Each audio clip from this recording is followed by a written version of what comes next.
In 1854, Charles Dickens read his most famous story, A Christmas Carol, at St George's Hall in Bradford. In a letter home to his wife from Bradford at that time, he writes, "The hall is enormous, and they expect to seat 3,700 tonight. It is lighted along the upper cornice like the Philharmonic rooms at Liverpool, and it must be very fine when it is full." When Dickens came to the stage, he was received with loud cheering, and the press described the audience as being riveted from first to last with his reading. Published in 1843, A Christmas Carol is as popular today as it was over 170 years ago, and the story of Ebenezer Scrooge is legendary. At the beginning, he is a mean, selfish businessman who cares only for money and is hard-hearted towards the plight of poor children. Bah humbug! Insolent, ragamuffin children, coming round here with all that Christmas nonsense. Get away with you.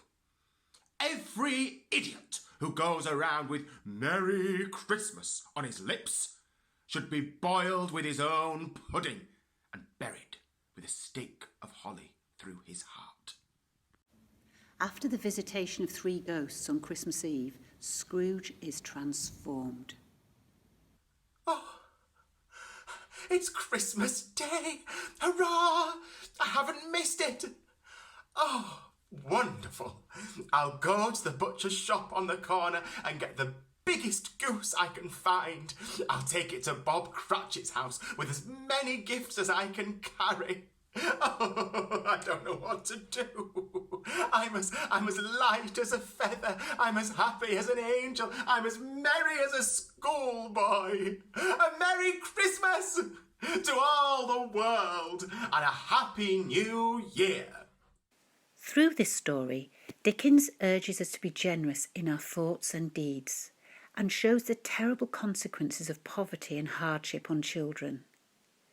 As a child, Dickens himself was sent to work in a blacking factory and endured appalling conditions. This early experience was inspiration for much of his work. At the time Dickens visited St George's Hall and performed for free so that the money raised would go to an educational institute in Bradford, he would have been acutely aware of the poor factory children in Bradford and the poverty and the misery of their daily life. But let us consider who also appeared on St George's Hall stage in the years after Dickens' reading. In 1869, the Earl of Shaftesbury gave a speech at the unveiling of the statue of Richard Ostler, the reformer known in the north of England as the Factory King, who conducted a campaign for shorter working hours for children. In 1870, Bradford MP W.E. Forster presented his Primary Education Act, meaning that from the age of 5, it was now law that children should attend school, laying out the framework for our school system to this day. And later, Margaret Macmillan appeared, a woman who campaigned for local authorities to supply free school meals for underprivileged children, leading to the 1906 Schools Meal Act, a provision still much needed to this day. People in this district worked hard to make laws to improve the lives of poor children and created change which was rolled out across the UK and around the world. And I suspect Charles Dickens' reading of A Christmas Carol here in 1854 helped pave the way for some of these groundbreaking initiatives that have done so much to improve the lives of children born into poverty.